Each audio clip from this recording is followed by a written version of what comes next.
Friends, कैसे हैं आप सब लोग। उम्मीद करते हैं सारे लोग बढ़िया एकदम खैरियत से होंगे। हम लोग भी यहाँ आज ऑफ कोर्स खैरियत से हैं, इसीलिए इस पार्क में नज़र आ रहे हैं। सो इवनिंग का टाइम है, अच्छा लग रहा है बहुत।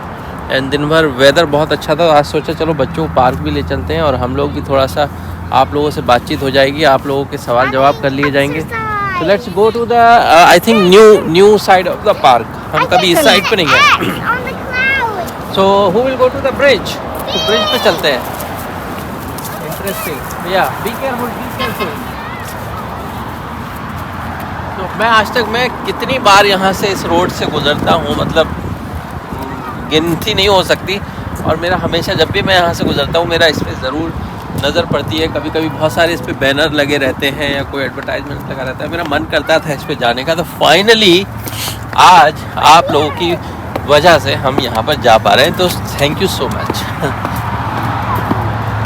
तो ये एकदम पूरा देखो जाली लगाई हुई, बहुत मजबूत वाला आयरन का।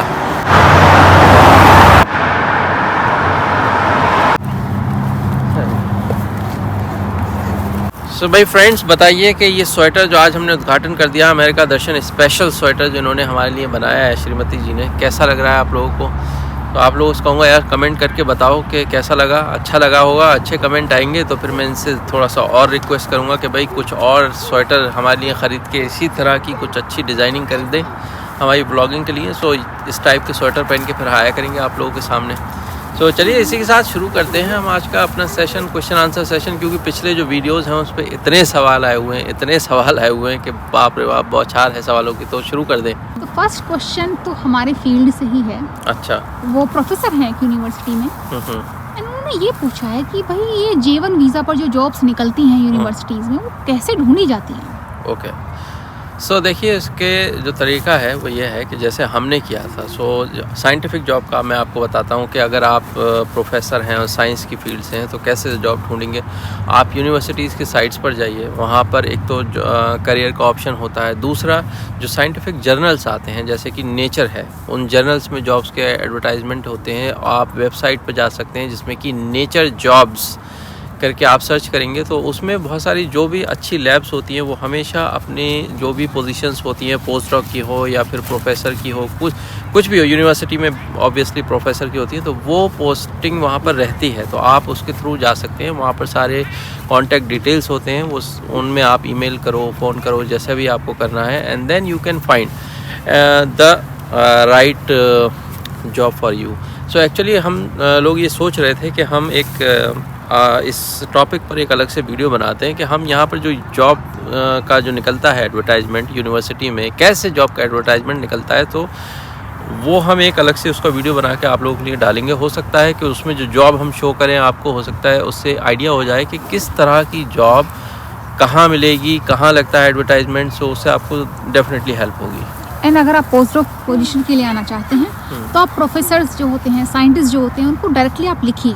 क्योंकि हम लोग देखिए, अगर आप किसी पर्टिकुलर फील्ड से हैं तो आपको मालूम है कि इस फील्ड में कौन कौन अच्छे साइंटिस्ट हैं, कहाँ कहाँ उनकी लैब्स हैं, कौन काम करता है। सो आप लोग उनको डायरेक्टली ईमेल कर सकते हैं। सो अगर वो इंटरेस्टेड होंगे definitely they are going to reply you. Next question ये है, मेरे जो B1 B2 टूरिस्ट वीज़ा या विजिटर वीज़ा जिसको कहते हैं, वो 10 साल के लिए कैसे मिल सकता है? अच्छा। तो देखिए this is totally random process. आपको उसमें किसी का भी कुछ भी कंट्रोल नहीं है कि वो 1 साल के लिए मिलेगा, 10 साल के लिए मिलेगा, या 1 से 10 साल के बीच में कहीं मिलेगा, या फिर हो सकता है कि ना भी मिले। इट्स टोटली डिपेंड ऑन कि आप जो इंटरव्यू दे रहे हैं वो ऑफिसर और आपके इंटरव्यू जैसा होगा उस वक्त उस पर डिपेंड करेगा कि आपको कितने टाइम का मिलने वाला है या नहीं मिलने वाला है। सो कैसे मिलेगा इसका तो आंसर है ही नहीं कि भैया 10 साल का कैसे मिल सकता है। इसकी कोई भी सही तरीका नहीं है। So it's all random. आपको कभी भी मिल सकता है 10 साल का।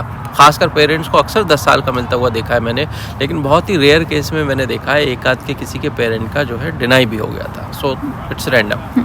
एंड मल्टीपल एंट्री का भी मिल सकता है, सिंगल एंट्री का भी मिल सकता है, लेकिन उसमें आपको एक पर्टिकुलर वो फॉलो करना पड़ता है कि आप एक पर्टिकुलर टाइम तक अगर वो फॉलो कर रहे हैं चीज़ कि रुकना है जितना टाइम या लॉफुली, और उसके बाद आप चले जाते हैं, देन अगेन वापस आ जाते हैं, तो ठीक है। लेकिन अगर आप गड़बड़ करते हैं कि लंबा रुक गए बिना एक्सटेंशन किए तो जब आप वापस आएंगे उस वक्त आपको डिपोर्ट भी किया जा सकता है। नेक्स्ट क्वेश्चन ये है कि अगर किसी को PhD के साथ करते प्रोग्राम के साथ हाँ, फेलोशिप मिल जाती है, हाँ, तो क्या वो पार्ट टाइम जॉब भी कर सकते हैं? तो हाँ, मुझे याद है ये क्वेश्चन प्रशांत ने पूछा था। इन प्रशांत, स्पेशली तुम्हारे लिए ये क्वेश्चन जो है यहाँ पर उस पर ख़ास फोकस किया गया है। तो उसका आंसर ये है कि मैं आपको बताता हूँ कि एक जॉब तो ऐसी है जो डेफिनेटली लोग करते हैं और करना भी चाहिए। उसमें एक तो ये है, आप पेड होती है वो जॉब, पैसा मिलता है आपको उसमें, साथ ही साथ उसमें आपको बहुत अच्छा एक्सपीरियंस भी मिलता है, और वो है टीचिंग असिस्टेंट की जॉब, जिसमें कि आप एक प्रोफेसर को हेल्प करते हैं। सो समटाइम्स आपको टीच भी करना पड़ता है, समटाइम उनके स्लाइड्स बनाने पड़ते हैं,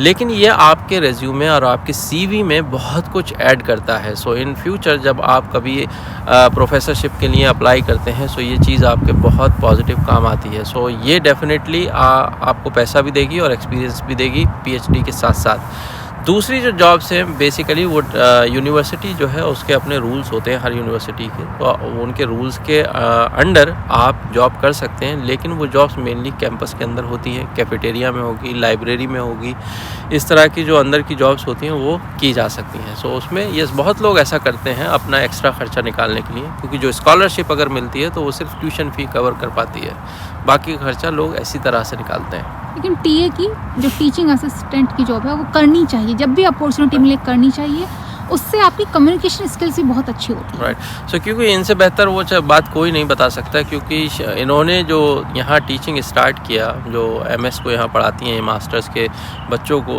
तो यहाँ पर इनका कोई एक्सपीरियंस नहीं था, राइट। सो उसके बाद जो एक होता है ना, इनको पर्सनल एक्सपीरियंस है कि वो कितना ज़रूरी है यहाँ पर जो आपको एक्सपीरियंस मिलता है, क्योंकि अगर उसके बिना आप करते हो तो डेफिनेटली आपको स्ट्रगल करना पड़ता है फिर। नेक्स्ट क्वेश्चन ये है कि फॉर अ गर्ल, एक लड़की के लिए कौन सा फील्ड अमेरिका में बहुत डिमांड में है?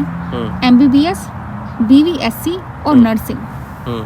क्योंकि क्वेश्चन लड़की ने पूछा तो मैं तो कहूँगा तुम ही एक जवाब दे दो, आई थिंक, क्योंकि उससे थोड़ा सा फीमेल को एक मुझे लगता है ज़्यादा अच्छा फील आता है। तो मुझे लगता है कि MBBS तो है ही, लेकिन नर्सिंग अगर आपका कोर्स 4 साल का है तो वो इस वक्त बिकॉज ऑफ पैंडेमिक US में बहुत ज़्यादा डिमांड में है। एंड अगर आप नर्सिंग की जॉब यहाँ पर कर रहे हैं, बाहर से आए हो, तो आपके ग्रीन कार्ड के चांसेस इस वक्त बहुत ज़्यादा हाई होने वाले हैं। राइट। तो आई थिंक फ्यूचर में भी हाई रहेगा, क्योंकि अब लोगों को पता है कि यार ये जो प्रोफेशन है इसमें हमेशा लोगों की ज़रूरत पड़नी है। दूसरा क्वेश्चन भी उससे रिलेटेड था कि नर्सिंग का स्कोप US में क्या है? बहुत ज़्यादा है, बहुत ही ज़्यादा इस वक्त तो बहुत ज़्यादा। इस वक्त तो ये समझ लो कि आई थिंक बाहर से भी हो सकता है लोगों को हायरिंग हो रही हो, क्योंकि रियली शॉर्टेज है यहाँ पर नर्सेज की। आप अपनी लाइफ जर्नी पे वीडियो कब बनाने वाले हैं? ओहो, दैट्स रियली इम्पोर्टेंट। हाँ, नाउ तो हम क्या सोचती हो कब बना लेना चाहिए?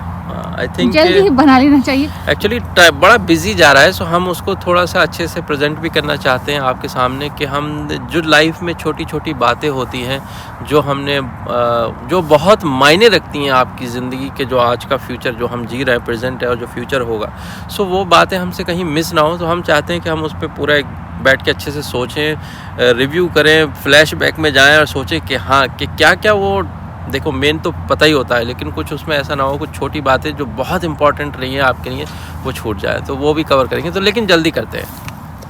एक क्वेश्चन ये है कि पेरेंट्स को हमेशा साथ कैसे रख सकते हैं, क्योंकि विजिटर वीज़ा पे क्या होता है, हर साल में उनको एक बार आना जाना होता है, मतलब आपको वापस तो कंट्री तो जाना, तो क्या तरीका है कि आप पेरेंट्स को हमेशा साथ में रख सकें? अच्छा, ये तो देखिए अभी मैंने रिसेंटली ये टॉपिक बड़े अच्छे से कवर किया है, लेकिन ये क्वेश्चन हो सकता है कि कुछ दिन पहले पूछा गया है, सो उसका आंसर मैं आपको फिर से दे देता हूँ कि उसका तरीका ये है कि जब यहाँ पर US सिटीज़न बन जाते हैं, तो US सिटीजन्स जो हैं वो अपने पेरेंट्स के लिए ग्रीन कार्ड फाइल कर सकते हैं, और ग्रीन कार्ड पे आप जो है यहाँ पर परमानेंटली आपके पेरेंट्स रह सकते हैं, जो कि ये पॉसिबल नहीं हो पाता है चाहे आप वर्क वीज़ा पर हों, स्टूडेंट वीज़ा पर हो, चाहे आप ग्रीन कार्ड पर हों खुद, तभी भी आप अपने पेरेंट्स के लिए ग्रीन कार्ड फाइल नहीं कर सकते, और उसकी वजह से आप उनको हमेशा साथ नहीं रख सकते। तो US सिटीज़न जितनी जल्दी यहाँ पर कोई बन जाएगा, वो उतनी ही जल्दी अपने पेरेंट्स को भी यहाँ पर ला सकता है। ये एक बहुत बड़ा कारण होता है लोगों का सिटीजनशिप लेने का यहाँ। हाँ, बहुत बड़ा। पेरेंट्स को फिर वो अपने साथ हमेशा के लिए रखते हैं, अदरवाइज आपको बहुत टेंशन रहती है अपने पेरेंट्स की। राइट। और मैं कुछ लोगों को देखता भी हूँ, रियली लोग बहुत इंजॉय करते हैं जब फैमिली यहाँ आ जाती हैं, और एक स्टेबिलिटी उनको फील होती है कि ठीक है अब मन मर्जी है यहाँ रहें पेरेंट्स, या फिर उनकी मर्जी है तो इंडिया भी जाके अपने घूम आते हैं। 10 साल के लिए मिल चुका है। हाँ हाँ।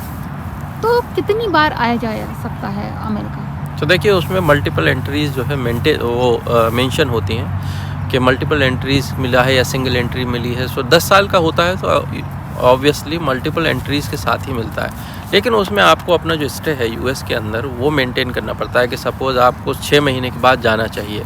6 महीने से ज़्यादा अगर कोई रुक रहा है तो उसको एक्सटेंशन लॉफुली लेना चाहिए।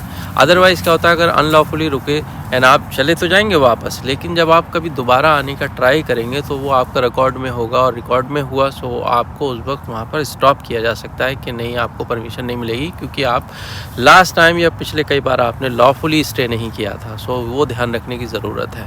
सो फ्रेंड्स, यही था आज का हमारा क्वेश्चन आंसर सेशन के, एंड सोचा कि आज थोड़ी सी एक नई लोकेशन पे जाके करते हैं। पार्क सेम है लेकिन ये उसके दूसरा ऑल टुगेदर दूसरे हिस्से में है हम लोग। सो सनसेट कितना खूबसूरत दिख रहा है, बड़ा खूबसूरत दिख रहा है, एकदम गुलाबी आसमान। अच्छा, हमने आज ही पहली बार आए तो हमने सोचा कि ये जगह जो है बच्चों की साइकिलिंग के लिए ज़्यादा अच्छी है बनिस्बत उसके जहाँ हम पहले बच्चों को साइकिलिंग करवाई थी। तो नेक्स्ट टाइम आएंगे तो इनकी बाइक्स लेकर आएंगे और यहीं पर साइकिलिंग करवाएंगे उनको।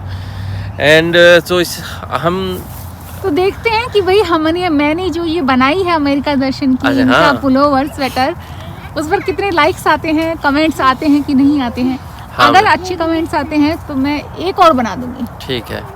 एंड उसमें मायशा लीजा को भी शामिल कर लेना कि कैसी डिजाइनिंग इनसे करवा देना बच्चों से, है ना? वो मैं करवा सकती हूँ, तो वो करवाएंगे। They can hand draw something। हाँ, सो आई होप कि आज का ये क्वेश्चन आंसर सेशन आपको अच्छा लगा हो, और अच्छा लगा हो तो इसको लाइक करना, शेयर कर लेना, जाते जाते चैनल को सब्सक्राइब कर लेना। Thank you so much for watching this video.